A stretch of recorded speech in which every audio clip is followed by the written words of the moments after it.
Nice little countdown. Ooh, and then we'll fancy. see what YouTube. Okay, so we should be live.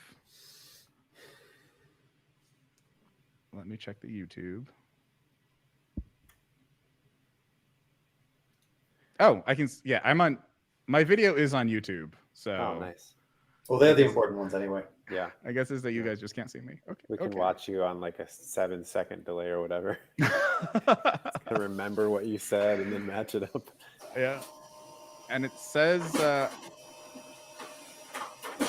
is someone printing something? Oh crap, that's me. Oh. But the printer in my office, I didn't just randomly start printing things. Hang on. Sam just received the fax. Some source code. A pull request via fax. Okay. Yeah, fax it back. After you All right. mark it up. I don't think that will happen again, but at the same time, I do have a picture slowly printing of a wanted poster in the background that could be a dramatic part of the story here that I can't check because it wouldn't be dramatic if the audience didn't. No, okay, I'm going to drop this thing now. If you don't know the reference already, then me saying more words isn't going to help.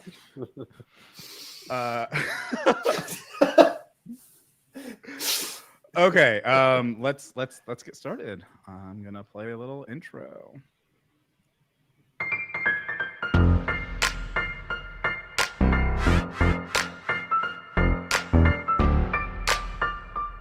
Let's do it. It's go time.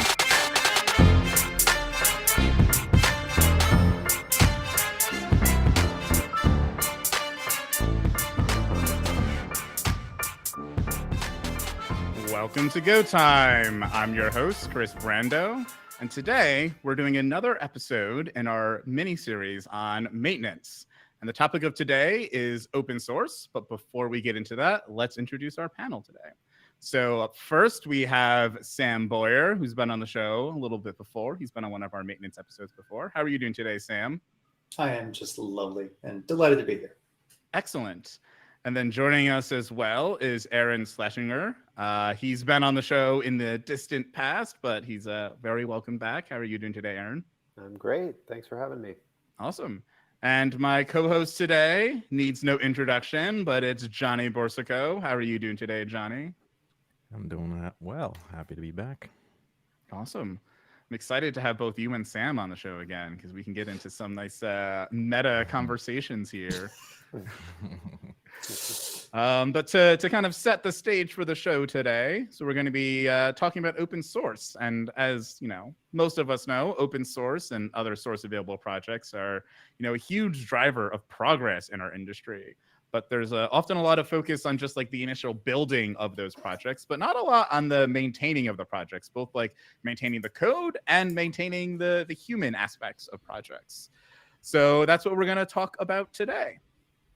And so to kind of just dive right into it, let's start with like the beginning stages of maintaining an open source project, like just getting it started. So I'll send this one over to Sam. Thinking about initial projects, what makes for like a good, start to an open source project? What do you kind of look for when you're looking at, maybe early stage open source projects? Well, so are we talking about what I look for when I make one or what I look for in judging someone else's? Let's start with judging someone else's. All right. Land on a page. I want to read me. I want to have a decent sense of what this thing actually is that I'm considering using for whatever purpose. The quicker I can get to figuring out how to actually slot it in to whatever I'm planning on using it for, the better. Although that can depend a bit, right? Like if I'm trying to figure out how to install a Vim plugin, it's a little bit different than if I'm trying to figure out how to use a sat solver assisted library, something like that. But still, the question of how the project connects to the larger ecosystem of software is one of the first that I go after. And then it's on to, examples and I mean, really, this is a process of how do I load as much information into my mind as fast as possible about what this thing is intended to do. Okay, yeah, and I think those are the same kind Optimize of for that. things that I definitely look for. I would definitely say agree with, like, having a good readme, having a good, just like, tell me what you are. Don't let me have to hunt through your source code to figure it out. Aaron, what do you kind of agree with that? Do you have other things that you look for? Yeah, I certainly agree with that. I think vision, like Sam, you pretty much alluded to it there. Just having a vision. Why did you start the project? You being, the creator or whoever wrote the README, why does this thing exist? What is it trying to fix or solve or create? For me also, I guess I would call it ergonomics. So I like to see, how easy is it for me to actually get this set up as a contributor? And of course, this really applies primarily if I'm looking to be in this project, somehow involved with this project over the long term. But yeah, I want to know, hey, can I pretty easily, for some relative definition of easily, depending on the kind of focus area of the project, but can I relatively easily get set up and fix a bug later on down the line, or add a feature or whatever? Because that's really important, I think, for long-term health.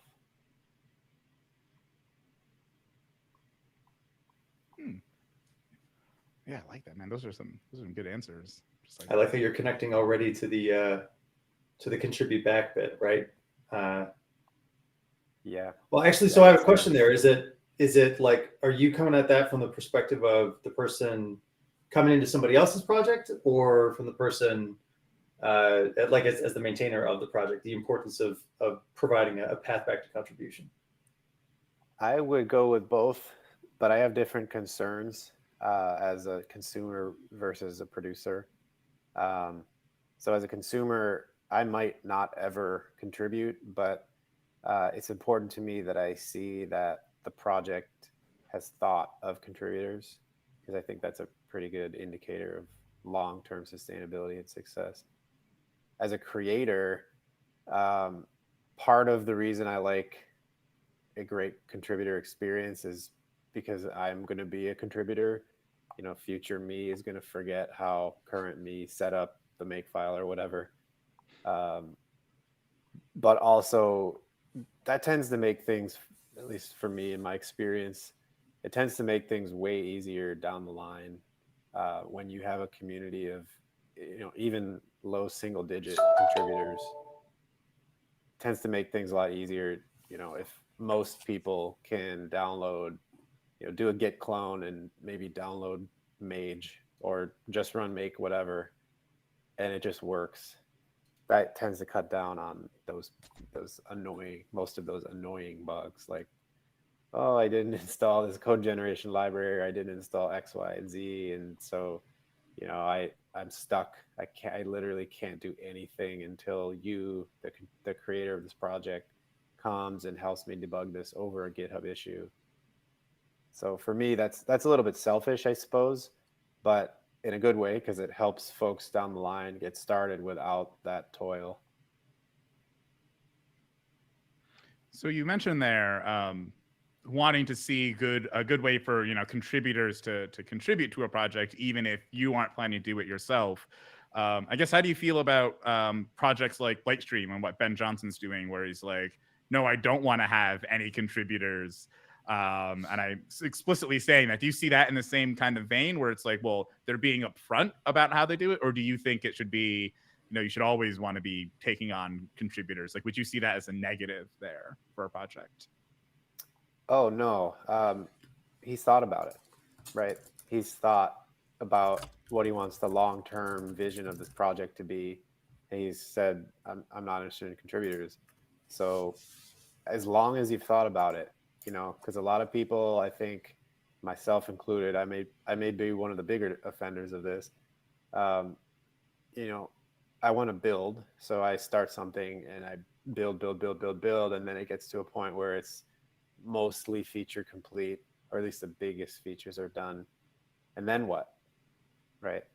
Then you have to figure out how this thing is going to live over the long term. But he's thought of that already, and I think that's wonderful. You know, if he's saying I am prepared to be the only contributor to this project over the long term, then that's totally fine with me. It's really the projects that clearly haven't thought about it yet. It's not to say they're not going to be successful. There's plenty of projects that haven't thought about it, you know, at the first X number of months, weeks, years, whatever, and then figured it out later. But I do think it's a good sign when there is a plan put in place earlier rather than later. I think Ben could be an outlier in my mind. So to add my 2 cents to the original question you posed, Kris, obviously there's going to be the consumer side and the creator side, right? As Aaron has alluded to. So if I'm going to consume an open source project, perhaps I need to run, you know, some self-contained service, whatever it is. The code happens to be open source and it's maintained, and I'm going to have that criteria of, okay, does this thing have legs? Has it been used for a while? Has it been, you know, in production? Am I going to have a mess on my hands if I deploy this thing? Because the moment I download that code and I start running it in production, I'm responsible for it. And it's not the people who wrote it that are responsible for it. I'm responsible for it, and not when it's operating. Now, I'm going to have a different set of criteria than if I'm, say, creating an open source project, whereby in the creation process, oftentimes even the popular projects, there's a difference between starting to write your code out in the open, right, versus starting out saying I'm going to build an open source project, right? Because you don't know how popular it's going to be. You don't know what the interest level is going to be. Sometimes a lot of open source projects become popular. They become so accidentally. So now the originator basically, it's like, oh crap, I've got, you know, something in my hands here, and they might be, you know, sort of contributing and sort of leading and providing a vision and direction for the project. And then eventually they need to step away or whatnot, and that's why, you know, you have a lot of popular projects that end up getting forked, and, you know, and the vision doesn't perhaps get fully realized. All right, that may or may not happen. But to bringing this back to someone like Ben Johnson, who has created projects that have become popular, like I'm thinking of Bolt, for example, Bolt DB. For those who don't know, but BoltDB is this sort of its own sort of just a Go package you can install, and it'll actually, you know, do storage for you. You can use it as a storage mechanism inside your Go code. You can say, hey, store this. It'll serialize it, and when you need it back out, it'll deserialize and all that stuff. So it's you use that in lieu of say a dedicated, you know, database, you know, service or something, right? It's part of your code, right? So that project, he got to the point where that project in his mind was feature complete. Right, it was done. It was finished, completed project. Right, folks were trying to open pull requests, trying to make it do more than it originally wanted to do, and et cetera, et cetera. So Ben basically said, "Okay, I'm going to archive this project. I'm going to freeze this project because in my mind, it is done. It is a complete project." Right. That is a very hard decision to make when you see there's interest, there's even love in the community for that project. And, you know, people want to keep extending it and adding things to it and whatnot. And for you to be like, okay, I've realized my vision for this project, right? I'm going to stop, you know, adding things. I'm not going to receive any pull requests. I'm not going to receive any fixes, whatever it is. For what it is complete, right? And he just stops it, right? So having had that experience, right, and bringing that experience with him into something like Lightstream, right? He's basically deliberately saying, I know, I've been there, I've done that, I know exactly what I want out of this project. Right? I know what maybe at some point he'll change his mind and he'll be open to contributions, but today he's driving towards a vision, right? And so Ben might be an outlier in that clarity, right, for an open source project. Not many people come with into the open source and trying to build projects, right, with that clarity, right? So, but I think that clarity is valued, and I wish more people, right, sort of were more cognizant, right, or just more aware, right, of what happens, right, with longevity of open source projects, right, and how are you, what are your plans for it, and if you can establish those plans ahead of time, right, as people are in the evaluation phase, looking at this project, saying, hey, do I want to bring this into my code, or should I just fork it now and do my own thing with it, right? So there's a difference between coding out in the open and having a project accidentally become successful, and now you've got something that you have to maintain, versus being deliberate about exactly what you're doing with it, right? I think those things should be separate. I like this. I agree. I think I would say that I'm not sure I would call him an outlier necessarily, but maybe that's just to sound contrary in a podcast. I think of it as a gradient, right? Like, but everything you're talking about there, Johnny, is they're the elements of the gradient. The question is, what is the purpose of the project? What is its intent? What is its goal? And when you think about running your contributing MD, or as Lightstream effectively has, saying, nope. What I think you're really doing is you are saying, okay, here are the undefined, unexplored, not fully explored areas of the project. Here is where there is enough space, at least when it comes to code contributions. Here's where there's enough space that a human mind should really come in and like exercise its full creativity. And here's the bounding box that we're asking you to keep that creativity inside in order to keep it constructively within the goals of the project. And in the case of Lightstream, I know what that purpose is. There are not questions at that level. There are contributions that are valuable to be made. But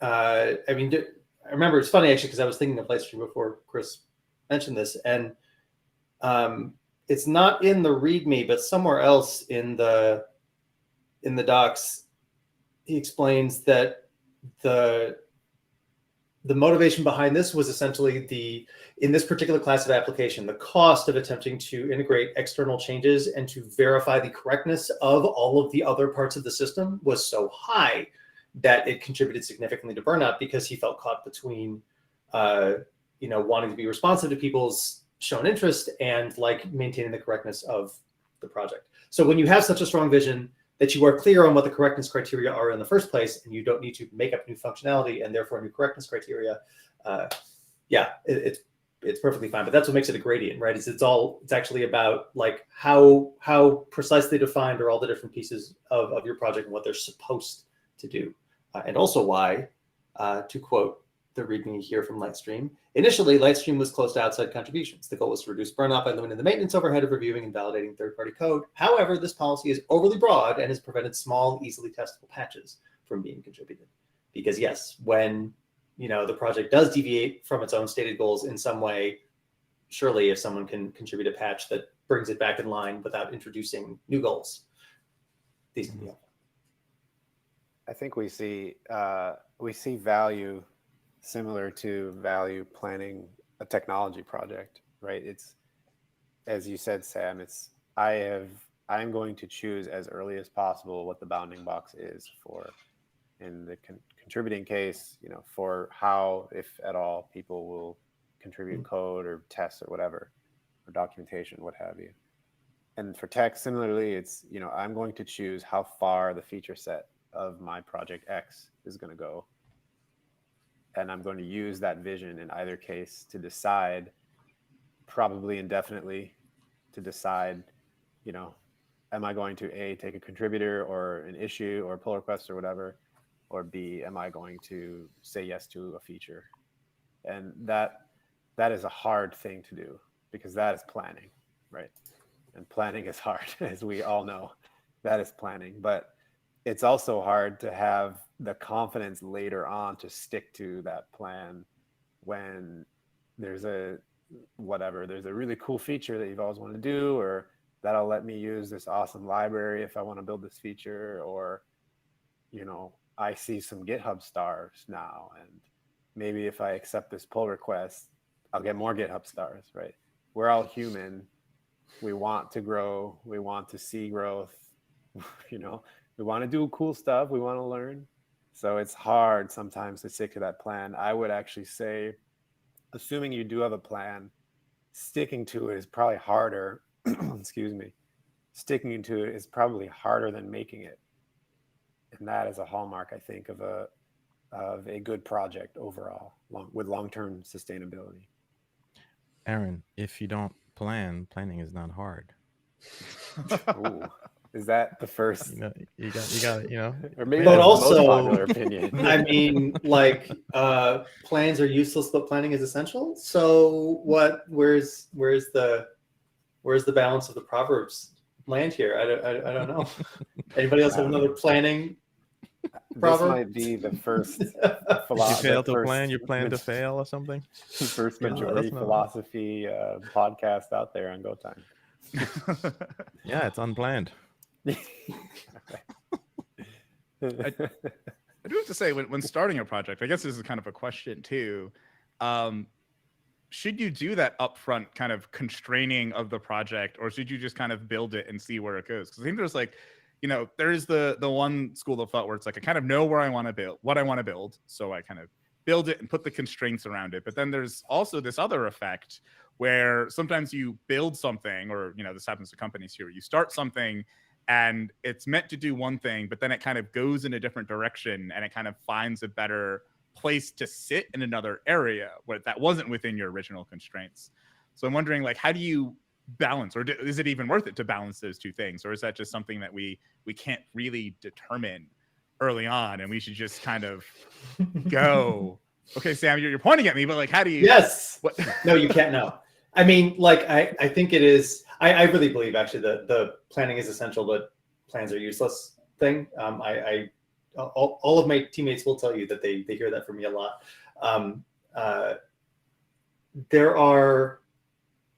I think it is good to go in with the clearest possible intent that you can. And as I have, over the course of my career, I've gotten more and more into having like a sort of well-defined constraint on what something is supposed to do at the outset.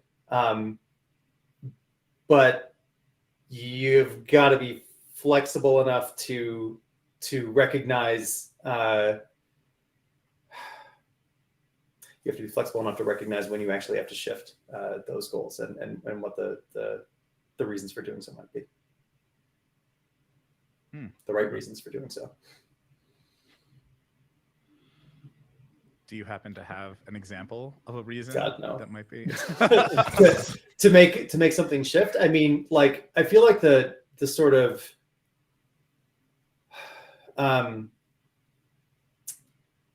easy ones that jump to mind are more like I was unaware of some underlying technical reality that I was assuming was easier than it was, and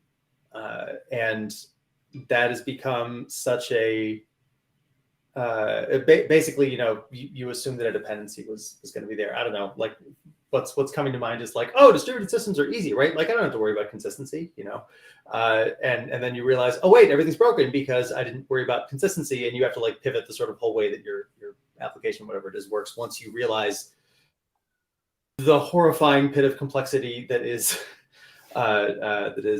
distributed systems. But those almost feel trivial. Like that almost feels like a more learnable set than people just actually like don't care about solving this problem in this way. I have been thinking about this problem wrong,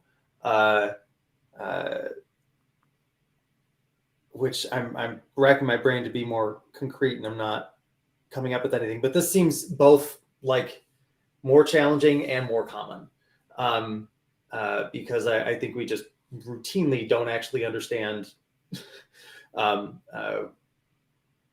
problems people are actually having when we try to write software to solve them, even when those problems that they're having are software problems. It's difficult figuring out what the actual problem is. But it's okay, right? Because there's no way you're going to create something that meets the needs of everybody. That's why you have, forks. You want something that, that meets 80% of your requirements, and there's a 20% that doesn't, you fork it, then you add the 20 and you're good. Only problem now becomes, if you need to fix things and, the 80% that you got, if you need to keep that up to date, right? Then it's your responsibility to bring in that new code on a regular basis and whatnot, right?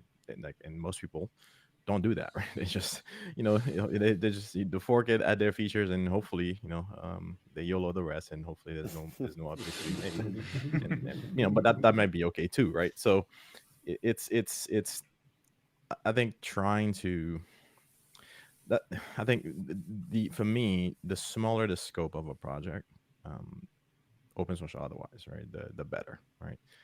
We get into trouble when we accomplish the initial vision, and and this is not just Drift. open source, this is just Mhm. every company out there with a product. We laud the simplicity of things. Oh, this thing is so much simpler than this other thing, which is bloated and has all these bells and whistles that I don't use or need or whatever it is. But that company has been, that group has been building stuff and adding things because there were some people, the original solution satisfied, and some that it didn't, so they keep trying to add all the things to try and cover as a wider base as they can. But and then all of a sudden we're like, oh man, that thing's gotten too big, it's this and that way. Now we laud simplicity, and then we start the cycle again. It's like, oh man, like I wish that simple thing had just one more thing. And then Mhm. you and 200 other people saying, yeah, one more thing, and then you start the cycle again, right? So again, that's not a bad thing if we accept, right, that this is how software works. Then it's okay, right? So it's a matter of hoping for quality, right? Hoping for that you're going to get to a point you've accomplished a vision because the scope was tight and small, right? Just again, to use Bolt as an example, right? The scope was tight and small. It got done. It was finished. Okay, and then the author moves on to something else, right? And if you want to use Bolt, you can, and it's excellent at what it does. If you need something else, you go find whatever that thing is, right? And it's okay to finish projects, right? In the open source community, I see things that drag on and on, and you go to an open source project, and you see a bunch of issues that have been opened. The maintainers are no longer paying attention to them, and they're falling out of sort of maintenance and repair and things. You have pull requests that are open. People are begging, hey, can you please merge this in? This is going to fix this bug, and here's the tests, and here's the all that they've done, all the due diligence. But the original maintainers and creators have moved on to whatever that next thing is for them. Again, nothing wrong with that, right? Again, if you bring in these projects, you inherit them. You inherit the responsibility of those things, right? So these maintainers don't owe you anything. You use their software at your own risk, right? So it's like but it's okay. At least if there was one lesson here that I think open source maintainers, right, can take away, is that it's okay to call a project done. It's okay to say it's finished. It is feature complete. You will accept patches for fixes. You will accept security updates, whatever the case may be, right? But it's okay to say this project, its original intent has been accomplished. This project is done, right? Moving on to something else now. That way, when somebody stumbles on it, they know, okay, if I need A, B, and C, and it checks these boxes, this is a complete project that does that, and I'm good with that. When you take it, you inherit it, you're good with that, right? And rather than hoping that, oh, I hope they're going to keep maintaining it, no, it's okay to complete things and move on. And I do wish that the tools we use like GitHub were a bit better about this. Like I feel like if there was an option in GitHub to like mark something as like this is feature complete, like if you find a bug or something, like I'll go fix it, like as a maintainer. Like if you log an issue and it's a big bug, it's like, okay, like I can go maintain it because it's within the original scope. Because that's the thing about Bolt is like, I love Bolt, but like every time I look at it, it just says archived on the top of it. It feels like a big like, don't come Right, here, yeah. sign. Like, don't use this. This is old software. It could have Right. problems with it. So I feel like that's like a platform issue that we can help fix. And I think too, it's like some projects really do need to like kind of rein their scope in, and I think sometimes they have this effect of just making it more difficult, I think, for people that do want to be as pragmatic about these things as like I and many of you tend to be. I'm thinking about like Viper specifically, where I remember this was years ago, where I had my whole team was telling me like, oh, we got to use Viper, we got to use Viper, we got to use Cobra, we got to use Viper. And I was just sitting there writing all of this boilerplate because Viper had like grown and grown and grown to be able to do any kind of configuration you wanted. You just got to configure the configuration. And I sat down one day and I just wrote my own implementation from scratch using the Reflect library. And it was fewer lines of code to do all the configuration we needed than just the boilerplate of Viper. And I just sat there and I was like, this is a project that like everybody wants to use. It's like the quintessential example of like, oh, you want to write a command line utility or something. Go grab Cobra and Viper and use them. They're spread everywhere. But it's like, okay, now I have more code to maintain that's not even really doing the core thing I want to do. That's just boilerplate there because the project kind of expanded too wide. And I feel like there's a class of projects that's like that are super popular, but have expanded their scope too much. And I just wonder, like, how do we back away from that sort of stuff? Because it's you don't, Kris, you don't. So let's take another example that is not necessarily grounded in Go community. Let's go with Ruby, right? So in the Ruby ecosystem, you have Rails, which has basically is very popular, has continued to grow, every year, right? Keeps adding new things, keep trying to take toil away from the developer and all that stuff. And some people love it, right? Even if they need a simple API that could be done with something like Sinatra, right? They will go with the Rails route because it's popular, right? Lots of people know it. If a developer leaves today, you hire somebody tomorrow. They come in, they know Rails, they're productive, right? Even if your project, right, could have been done with something like Sinatra, the simpler route, right, for tossing together your quick API endpoints, right?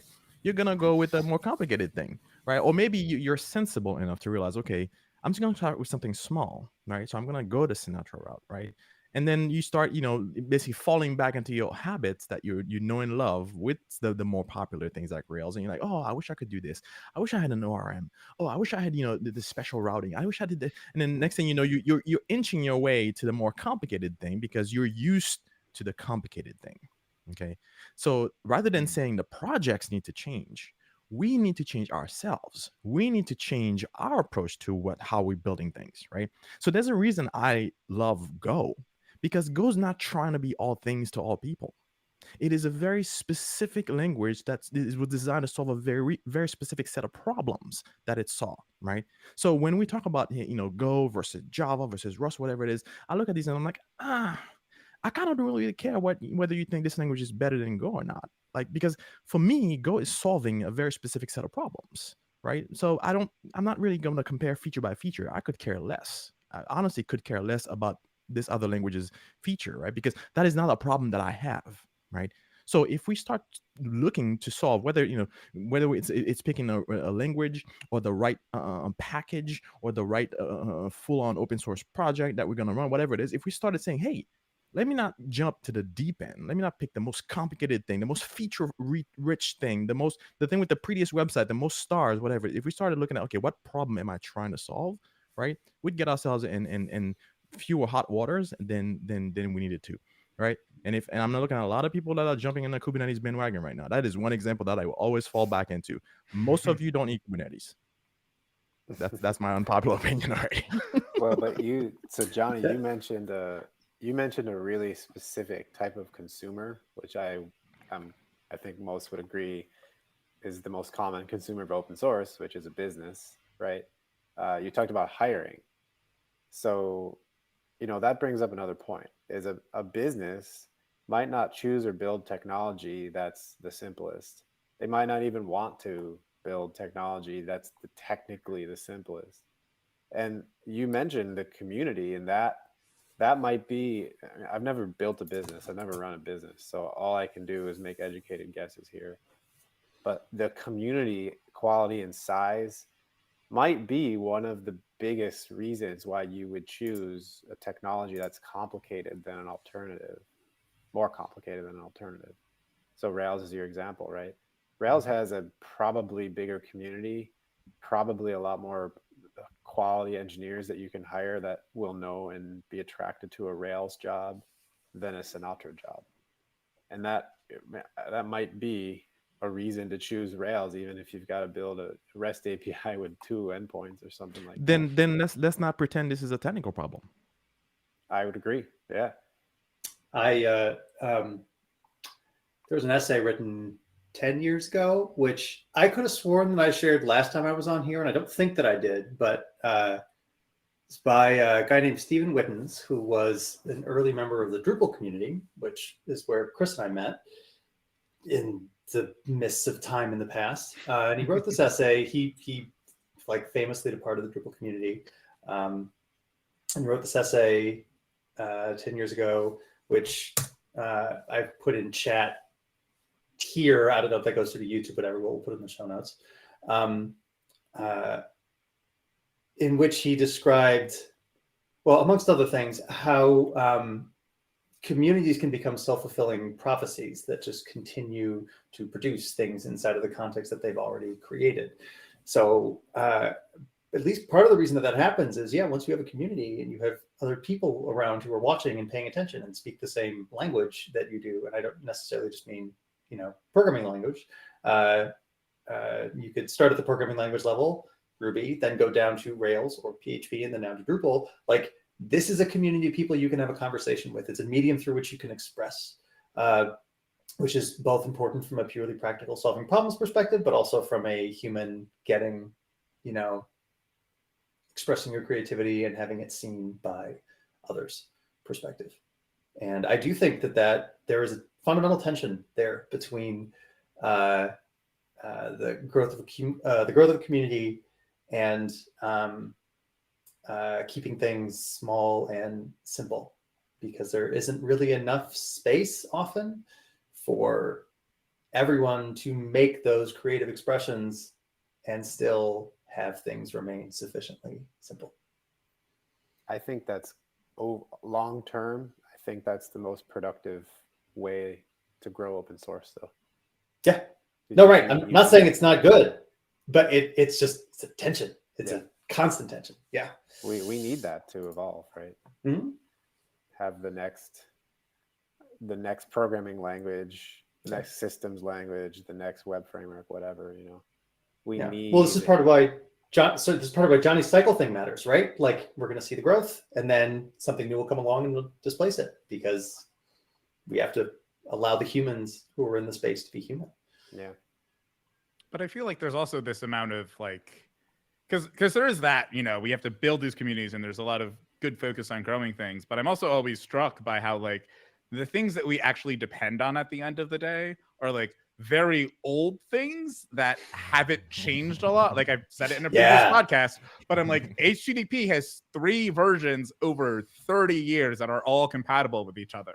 And this is the bedrock of not just technology, but of our society, right? If HTTP broke in some horrific way tomorrow, we would all be panicking. Financial markets would stop working. It just the world would collapse.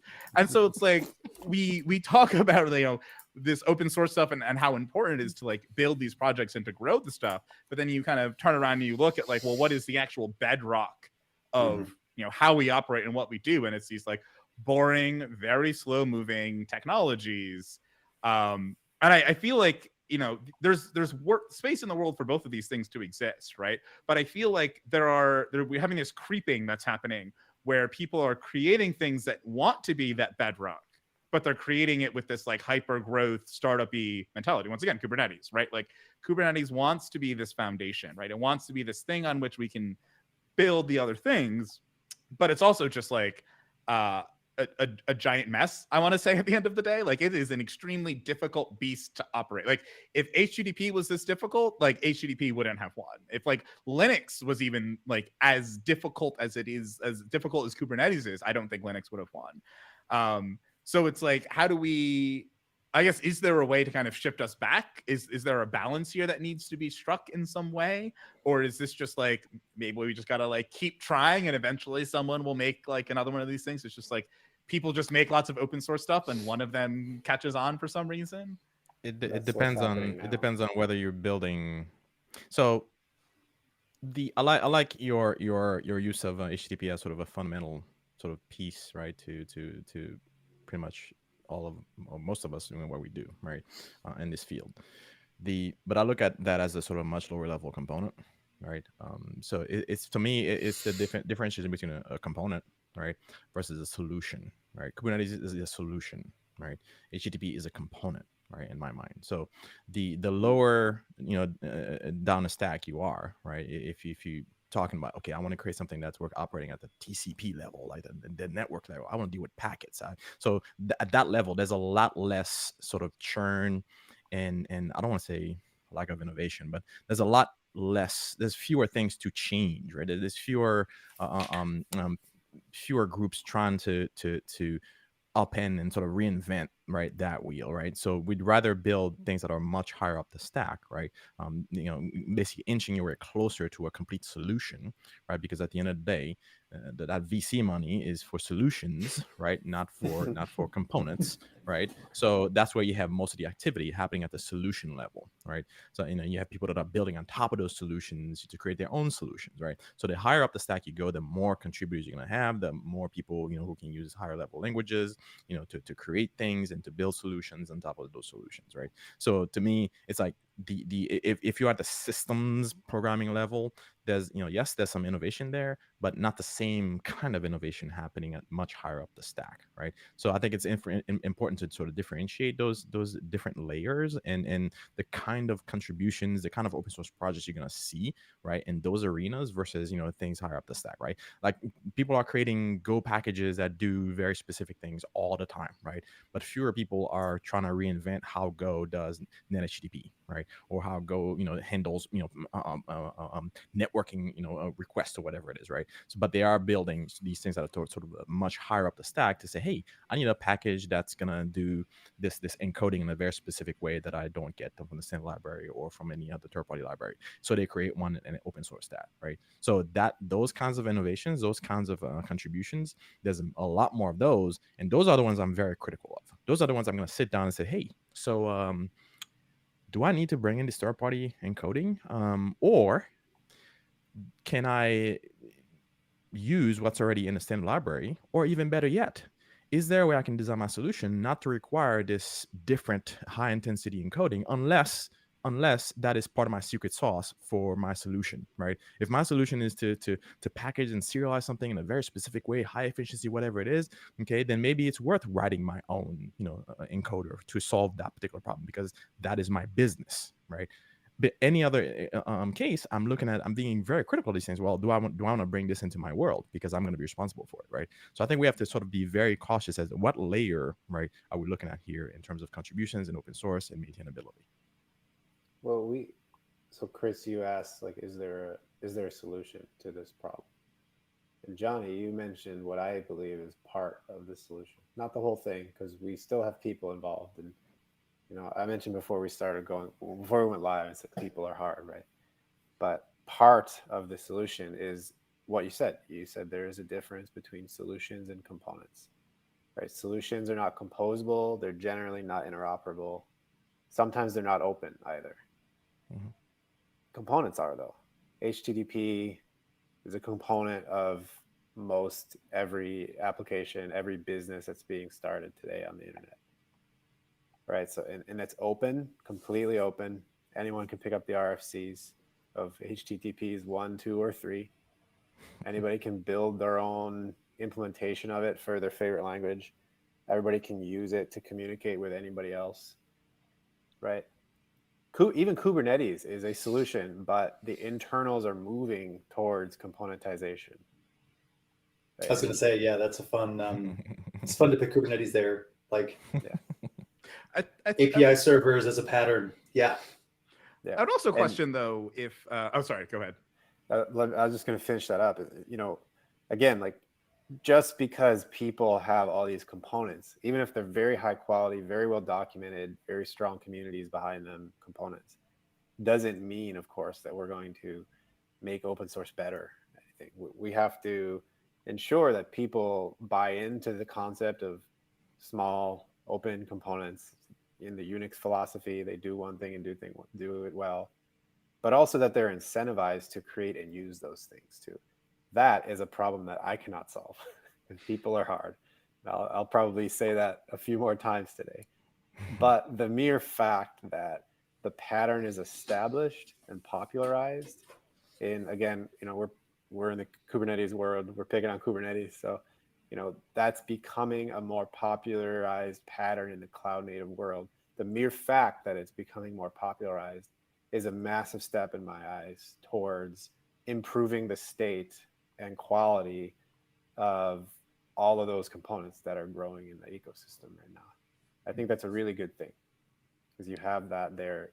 The next step is to figure out how to get people to believe in it and use it and so forth. But at least it's there. And I think that's a really strong direction to go in. Sorry, Kris. Yeah, I guess I want to maybe push back a little bit on this like HTTP as only a component and not as a solution, because like HTTP 1, I think that works for, but the genesis of HTTP 2 and HTTP 3 was very much a solution oriented thing, right? It came out of HTTP 2 came out of Speedy, which was Google's desire to like, we don't want all these connections coming into our server, so we're going to invent this new protocol, do all this stuff to kind of make all this work. And then after that, they figured out, oh, head-of-line blocking still a problem. So then they created Quick, which then kind of made its way into the IETF and this whole standardization process. And I feel like that's sort of the same sort of thing that Kubernetes is trying to do, to your point, Aaron, of like, okay, we've built this, main solution. And, before in the, long ago era, there were all of these different solutions that then kind of came together to be part of Kubernetes, and now Kubernetes is itself trying to do the same sort of standardization thing. But I also feel like the HTTP route of standardization, while very, very long, has felt like a bit less hectic than the Kubernetes route. And I wonder if that's just like because they're different layers in the stack, as you said, Johnny, or if this is like a different approach to maintenance as well, of like HTTP 2 and 3 were very much Google decided to go do something and then convince everybody else that should be adopted. Whereas Kubernetes was more of an open community thing. So maybe that's just like the messiness of trying to go through a big community standardization and get everybody on board. I'm not really sure, but in my mind, it doesn't really feel like there's that much of a difference between HTTP and Kubernetes, except for HTTP being much older and being a slightly different type of solution or platform than, Kubernetes. It is on a different level. I will give you that, definitely.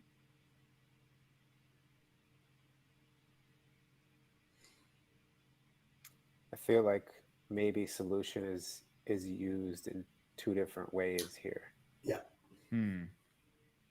Sam, solution doesn't necessarily mean that like the sense that you're talking about there, Kris, I think is a solution as the thing on the other end of a problem. But that's not necessarily the sense that Johnny originally used the term in, right? Like there it was more solutions being problem driven, whereas Johnny was talking more about the completeness of it, completeness aspect.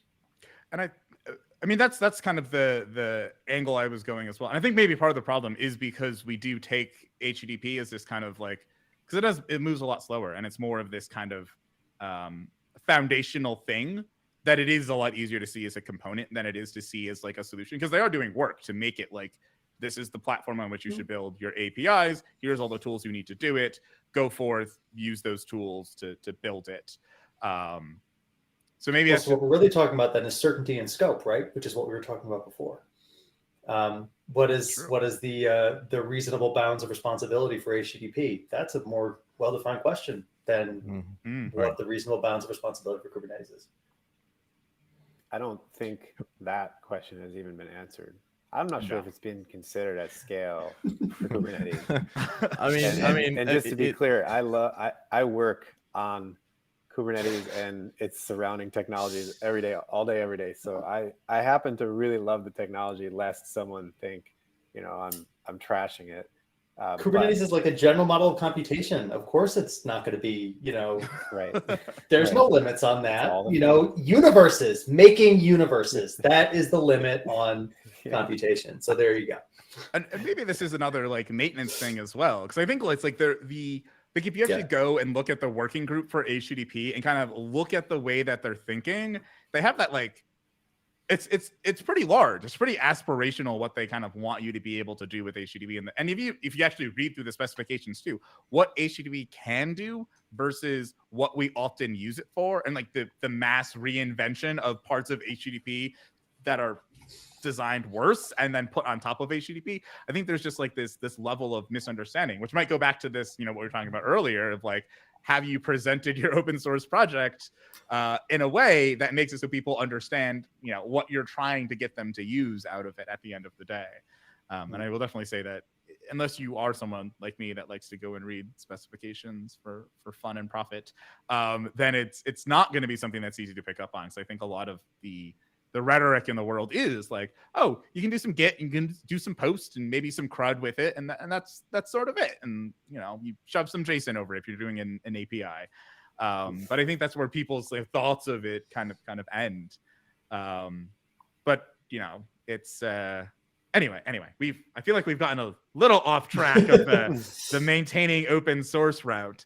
But I think that this is related to it of burnout and just having maintainers have to think through all of this while also maintaining a project seems really, really difficult. And I think all of us here have maintained an open source project before. So I guess, a little content for the maintainers out there. What strategies have you used in the past to kind of not spiral out of control, thinking about this existential crisis of bounding your project while also trying to maintain the whole thing, and keep your sanity and be able to sleep at night and not stay up till 4 a.m. every day, kind of solve these problems? See, I was the recursive loop that I get stuck in is how do I bound my project? But I try to not get stuck in that recursive loop because it is the bounding of the project that I use to actually stay sane. So I try to stay only meta crazy, but day-to-day sane. So I lose my mind at the level of what should the bounding box be, but I try to stay at least sort of sane as to what I've decided the bounding box is today and make the decisions about how I organize issue queues, how I triage issues, how I'm going to prioritize things, how I respond to people, how I organize people's interest and efforts, possible contributions to a project in terms of whatever I have managed to pull out of the maelstrom depths of my mind as the scope of the project. So that's my solution to existential sanity for unanswerable questions. Yeah. I don't know how to follow up on that. I have something far less profound to say. I'll give it a shot, though. Sorry. No. I can appreciate that. Absolutely. That, the thing that the bounding box defines how you think about it. Yeah, absolutely the same. One thing that I've done with fairly good success to keep myself productive and scalable and sane. It's just this concept of, I've heard people call this a contribution ladder. I'm not sure if that's the right term. The basic idea is give people an open, documented way that they can take to get from where they are to sort of the next level of contribution, whether they want to go from nothing to a contributor, someone who can review pull requests, or they want to go from that to a place where they have God mode on the project or anywhere in between. Giving people a way to get there where they don't have to come to me. Let's say I'm a core maintainer. They don't have to come to me every day and figure out, what is the next thing that I've decided they need to do off the top of my head to get there. So taking all the arbitrariness out of that whole process, that tends to help me. It tends to free me up to literally just go to the issue queue, think about the technical merits of something that someone has submitted, and then have a discussion on that alone. And that's hard. I don't have a solution to build an AI to free myself up to not do that. That's important. That's necessary for most any project. That's the fun part. It is, right? Yeah. Yeah. No, I think you're totally right. The maelstrom of bounding boxes aside, the thing that's absolutely what you want to do, right? You want to create a self-serve path to participation. Yep. Both because if your project is even remotely successful, it's totally impossible to scale yourself to interacting with everyone. And because that's how you really give people a sense of empowerment. They're here's how you start, here's how you grow. And look at this wider and wider scope of things that you're able to take on and work on essentially independently. Yep. It's the heart of what we do. So I've my actually. advice. Go ahead, Johnny. Sorry, I've talked too much. No. You're gonna put a bow. You're gonna put a bow on what you just said. Go ahead. Okay. I've seen that in a project I work on. I joined the project. I'm not a creator. I'm not a maintainer. I just contribute. It's called the CADA project inside of Kubernetes. It does event-driven serverless, whatever. What they apply that not only to contributorship, they even apply it to part of the technology. They say, if you want to add this thing they have called a scalar, if you want to add a scalar, you either have to pitch it to us, and it's going to be really hard for you to get it into the core just straight away. But there's another path. You can build an external one that connects to our API, and you can show if you use the external one internally or whatever, you can show that this thing is necessary, this thing is useful because of reasons X, Y, and Z. You can prove those via its usage, and then we'll review it, and then you can bring it into the core. It's a very clear way. There's not as much ambiguity in an issue where someone suggests a feature, because you can come with data. You can say, I've been using this. This is important for us. I think this is important for other people due to X, Y, and Z. So here's my proposal. And by the way, here's the code as well. So it's fairly easy to do the actual technical implementation at that point as well. That's really the first time I've ever seen this applied to non-community, positions of power type of thing. But so far, it seems to be working pretty well in that context too, which I think is pretty cool. All of that to me sounds like this thing that this tool that we've had forever, really, that works wonders once you discover it. I believe the business people, the project manager, I believe they call that a roadmap. So the thing with roadmaps is they kind of force you to sort of begin with the end in mind.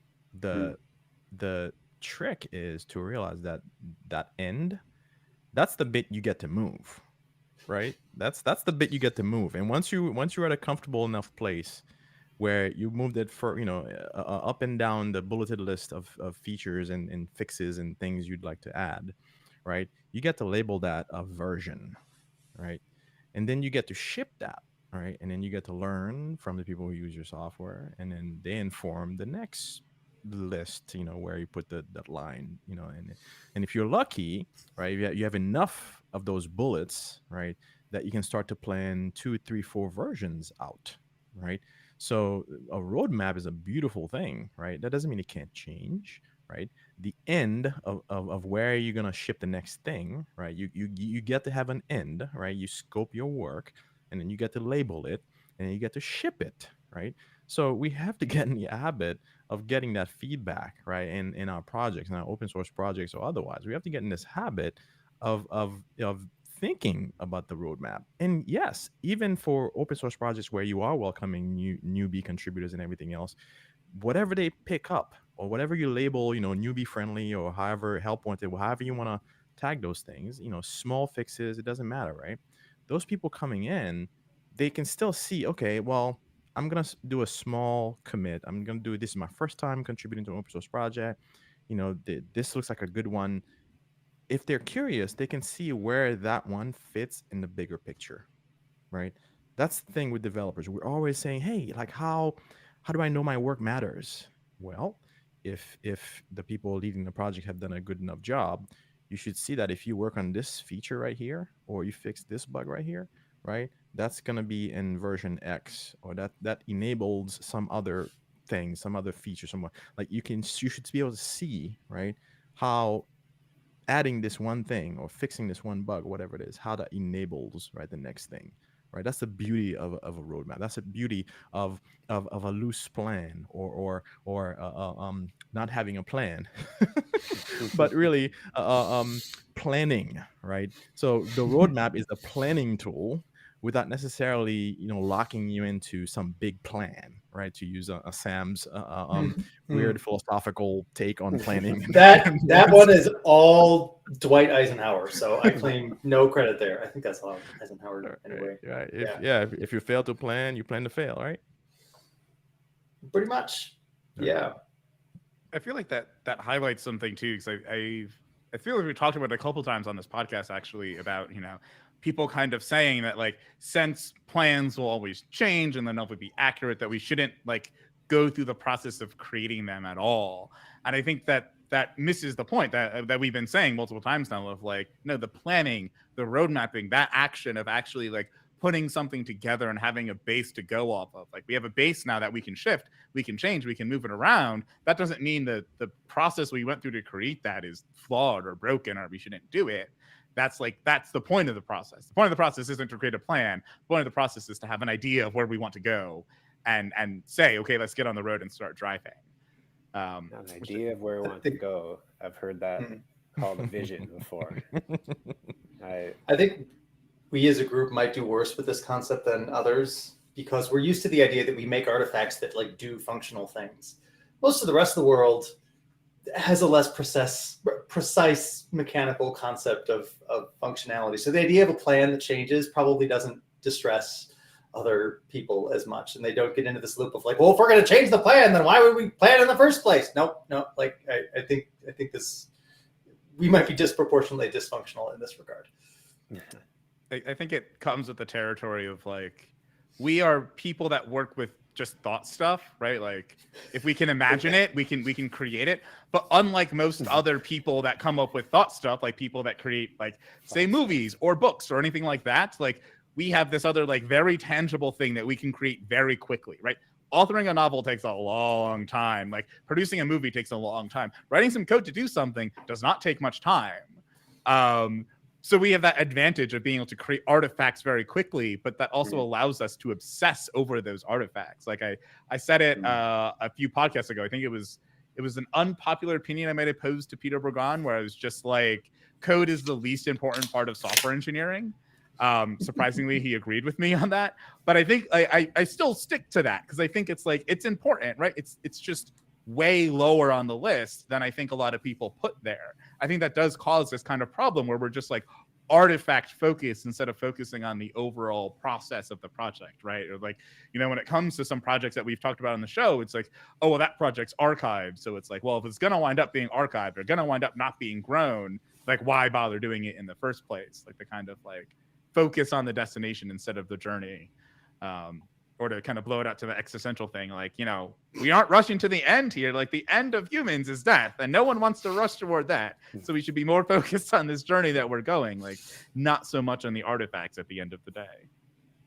Well, Kelsey Hightower started a whole entire discussion about no code, low code with a repository that's literally called No Code. And it has a README and a contributing MD, and I think that might be it. And it's got, you know, I think it's at least high thousands, maybe even in the tens now of stars on GitHub. And I mean, it started a community, and it started what I think is a really good discussion about, you know, the future of low code software engineering. So it has 50,000 stars. What are you talking about? I did not know that. I must have looked at this a long time ago. So there's even more proof there. Oh, I like it. It's full of empty code blocks. Yep. Mm-hmm. Yep. I can copy an It's like a empty parody. code block. Yeah. Mm-hmm. I think it started as a parody, but I've seen like real substantive discussion about, you know, low code engineering from Big thing for me right now. Yeah. So there's an example for you. All right. I think that was a perfect place to end, and we can get into our last segment here. So let me just play the nice little song we have from Matt. I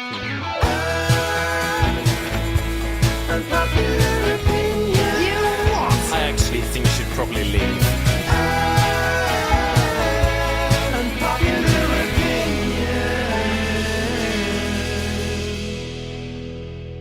All right. Sam, why don't you start us off? do you have an unpopular opinion? Oh, how many? Observability is not meaningfully different from other data-oriented disciplines. It's just another data discipline.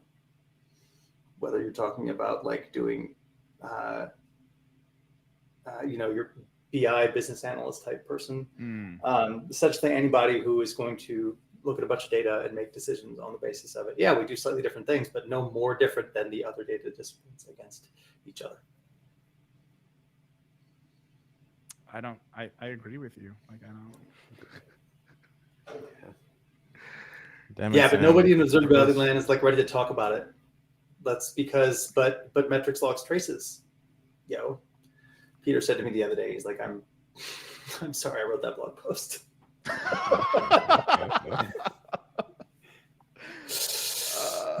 I feel like if there's someone that's gonna find that unpopular, it'd be Johnny. So No, I don't disagree. So when you said that, I was thinking,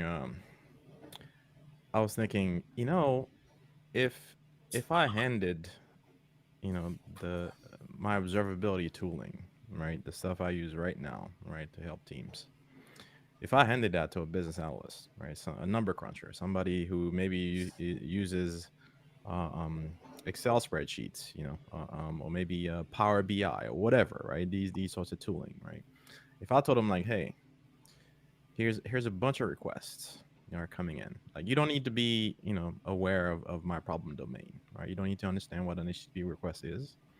You don't need to understand, the technology stack that I'm using. You don't need anything like that, right? Find me the hotspots in this data. They would. They would do what they do, run the formulas that they run. They would find me the hotspots, and lo and behold, that would equate to the problem areas in my system, in my architecture, in my platform. They would find me the hotspots. Yeah, I would say the only thing that they would maybe need to ask is like, what kind of value are you actually trying to get out of this data as an organization in order to understand like what the hotspots are, how to what to look for, describe them, right? Yeah, but and the way that that's phrased is in terms of like, okay, we have data, we are an organization. How do we make our organization better from this data? And that is the question that is not fundamentally different. That is the fundamentally common question across data disciplines. Is really my point. Like we have some different tools that we use, and there are some different common patterns in the data. Those are not meaningful differences as far as I'm concerned. Yeah, I don't know if that's going to be unpopular, Sam. I don't know. I mean, we'll see. Aaron, do you have an unpopular opinion? Sure, yeah, I do. The value in the open source Go community, the value extracted from generics is going to far outweigh the negatives that will be introduced as a result of generics. Oh, that seems obvious. Sorry. Wait, do people not believe that? I don't know. Well, I guess we'll see on the, do you still do the Twitter poll? Yeah, these will go up on Twitter. So yeah, I've been reading over the past week or so, a lot of the criticisms. So maybe I just thought that would be unpopular. But you see big chunks again in the Kubernetes world specifically. You see big chunks of auto-generated code that can go away as a result of generics. And whether it will or not, I hope it will. Whether it will or not, though, is going to depend on the community. But if it does go away, I think it will again. But let's say when it goes away, that's going to be a huge savings, not only in lines of code, but cognitive load for every developer that integrates with those Kubernetes libraries. See, I want to make that stuff go away with Q. I mean, generics are fine, but like Q's where it's at. So, yeah. So. I have a repository. It's happening. Make it so and tag me. And Make it I'd so. love to see. Yeah, I'd love to see how that works. And for those who don't know, check out qlang.org. That's what Sam's talking about. And schemata. Yeah, it's actually a thing. Now we'll put that in the show notes too. That's the repository that I'm working on. It's by the time this is out, it should actually have all the like docs posted. Cool. Yeah, I've always kind of felt like generics are positioned, are going to wind up being a lot like channels and Go routines, where it's like people use them too much in the beginning, but then they eventually figure out how to like calm down and use them in strategic ways that, you know, I feel like we all start off writing Go and there's like channels everywhere and Go routines everywhere. And we all calm down and we're like, nope, it's all good. We don't need this stuff as much. So yeah, I don't know if that one's going to be unpopular either. But Johnny, do you have an unpopular opinion? I do. Don't bother having dreams. Make questions instead, Wow. Johnny was just Hang like, on, wait. Nope. I'll call my 6-year-old in. You can tell her to just like kill her dreams. Okay, yeah. Elaborate. I'm excited for the next sentence here. Yeah, the pause kind of added some drama. Yeah, don't bother having dreams without deadlines. Did you tweet that? That's a really different statement with the end of that sentence. Yeah, right. Can we have the tweet so it's just like that first, and then there's a tweet after it that's a reply that says without deadlines, just to see. I think if you say it with the same cadence, it's going to be wildly unpopular. If you say the whole thing at once, I think that's going to be pretty popular. Man.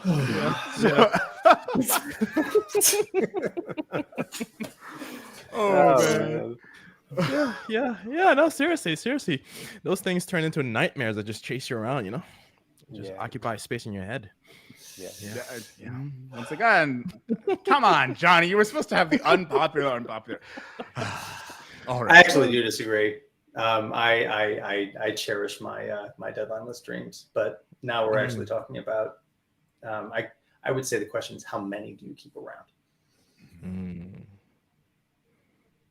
What do you get out of it though? If you just like keep them around in your head, rolling around in your head every day, what do you get out of it? Hope. Sometimes you just need that dopamine hit of like thinking about something, like thinking about what it's going to be like when it exists, even if it's like far off in the future, and you have it's like, it's exciting to think about. So is there a difference between hopes and dreams then? Dreams have deadline. Hopes are just hopes. There you go. No, dreams with deadlines are called goals. True. Wow, that's like we have 3 statements now that can go on a mug or a t-shirt. You heard it here, merch. There's a gotime.fm/store coming with the special collection of Johnny quotes. Oh Lord. I feel like we have to like if we keep having Sam and Johnny on podcast together, we're just gonna have to name it like Meta Time, because like that's just that. I ask a question and it's already like, well, let me question the premise of your question. I'm like, that's that. All right, here we go. All right, well, I think that's a good place to end the show. So thank you, Sam and Aaron, for joining us today. Thank you, Johnny, for being my wonderful co-host as always. And thank you very much to you listeners for coming along in this rather wild ride.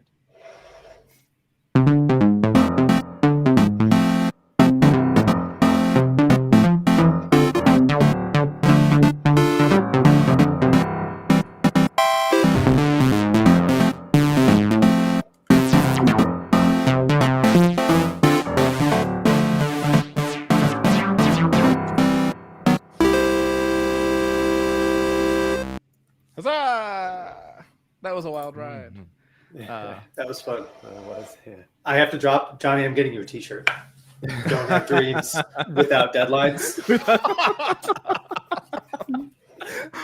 Oh Nice. man, Nice. oh, I want that to be part of the soundboard. Like that's. Yeah. Don't have dreams. Dramatic pause. Without deadlines. Talking over whoever started talking during the dramatic pause. All right, I really do. I have to go. I gotta go. Wait. Thank you for joining, Sam. Bye, folks. Take care. That was I like wonderful. how mine and Sam's were relatively technical. We we probably both assumed this has to be sort of pertaining to the content, and then you just hit us with the dreams. Yeah. Oh man, I didn't mean for it to be that pause. That pause is just long. That pause was perfect. very long. It was perfect. I loved it. Oh, Every man. minute of it. So, like, It was great. what is that it? Is just don't have dreams? Don't have dreams. No dreams. Don't bother having dreams. You know, like don't even bother. You know? Like, nah, it's He was waste of "Man, time. Did he have a bad day? Like, his kids do something to him? Like, Oh, yes, man. indeed. Oh, I- all right.